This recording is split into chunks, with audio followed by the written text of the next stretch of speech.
Honorable Speaker, respected members of Parliament, today I rise on behalf of the Mkhonto weSizwe Party under the leadership of President Zuma and our party leader, Dr. John Hlophe.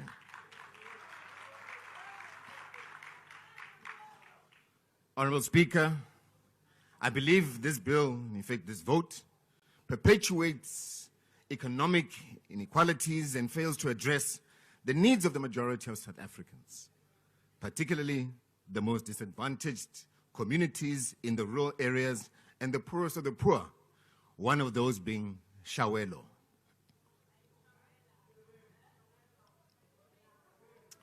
Honorable Speaker, there are some that refer to themselves as builders and as the Progressive Caucus, led by Mkhonto weSizwe, as breakers. Now, how is it that we are referred to as breakers when the same president led the breakdown of the same state entities that he is nestling in the presidency today? How is it? The only conclusion I can give is that they refer to us as breakers because they know, as the incoming government, we are going to be the breaker of service delivery records.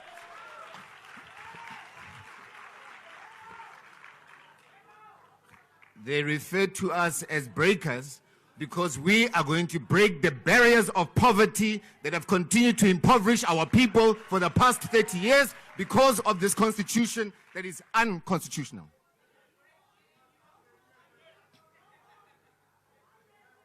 Now, as the howlers continue, I'll continue to be progressive. Speaker. The Speaker at the podium, please take your chair. There is a point of order. Yeah, thank you very much, Deputy Speaker. Deputy Speaker, I'm rising in terms of Rule 66. We've been abused, Honorable Deputy Speaker, by members of the ANC. We've been listening to their leaders saying a lot of nothing here, but we've been paying attention, and we are not doing justice, Honorable Deputy Speaker.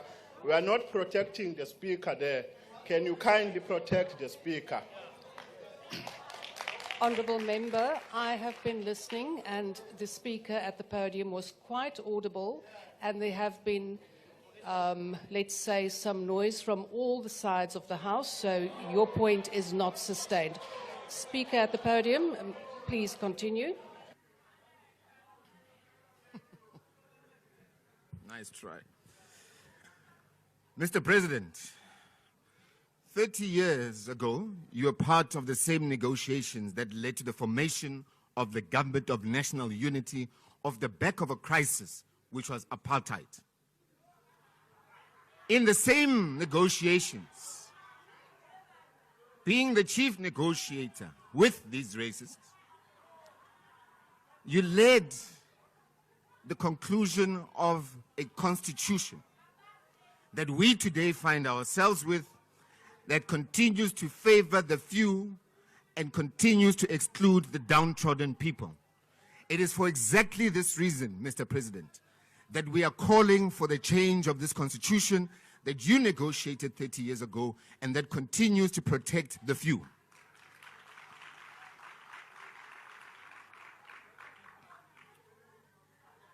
Today, Mr. President, 30 years down the line, you emerge as the chief negotiator for another government of so-called national unity.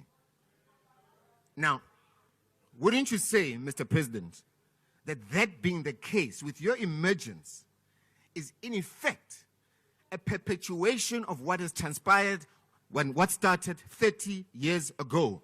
Are we saying, Mr. President, that with this so-called Government of National Unity, which you've also negotiated on behalf of the people that rejected yourselves, will change anything that has not been addressed in the past 30 years? My answer is a big, resounding no. Now, Mr. President, we refer to issues of water in this country. That same constitution 30 years ago protected the rights of certain individuals, the few, who today have got the rights to dams. And guess what? Unfortunately for Minister Mthuni, when he was Minister of Water and Sanitation, he tried to take this to the courts to institute water reforms. And guess what happened, Mr. President? It was the same constitution that blocked the advancement of people having access to water because of irrigation rights that were given during apartheid to an individual that today owns a dam. How can that be for sustainability, and how can we transform our people's lives with that being the case, Mr. President? Mr. President, over the past 10 years, there's been no beneficiation for our people. In actual fact, it has been at its lowest in the history of this country. No beneficiation in terms of minerals, and no beneficiation in terms of social justice. This is the reality we're faced with, Mr. President. But as long as we continue to have a constitution that marginalizes our people, we will not be able to advance organic growth and change for our people, Mr. President. Madam Deputy Speaker, I want to touch on just a couple of issues here as I close off. ESCOM, Mr. President. When President Zuma, that you are referring to, left office, had 85 billion rands of debt. Today, Madam Speaker, Deputy Speaker, it is sitting at 160 billion rands. That in of itself is a telling story. Mr. President, ESCOM is not Shanduka. Mr. President, Glencore today is paid double the tariff rate for coal. Trafigura leads the fuel supply at PetroSA and other state entities. And guess what? There is pure silence. Mr. President, PetroSA is not Shanduka. Transnet, Mr. President, today has been experiencing dilapidating infrastructure since you took office. The ports are being privatized, and the nervous system of Transnet has been outsourced to your friends, being Bidvest. Mr. President, Transnet is not Shanduka.